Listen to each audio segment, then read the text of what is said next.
I get this question all the time. All the time. Guy, do I need a will? And the answer is, typically as a lawyer, it depends. So, these are the things that we would have to know and we would have to discuss.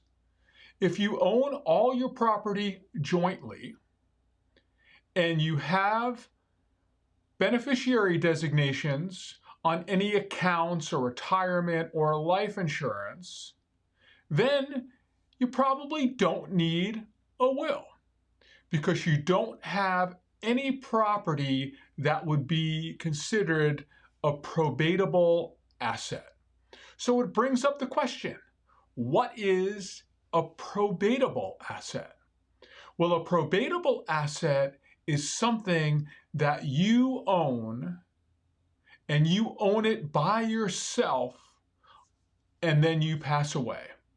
So if you have a home that's in you and your wife's name, that is a joint property.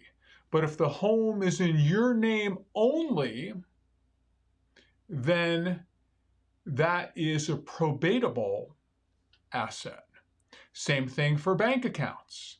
If you have a bank account, or if I have a bank account that is the savings account of Guy DiMartino, and it's in my name only, and I have a beneficiary on it, my wife or my kid or my grandkid, then that bank account is a non-probatable asset. However, if I go ahead and forget to change the beneficiary, or if the beneficiary has passed away before me, then that is an asset that could and will have to go through probate. So there you have it. Do you need a will? It depends.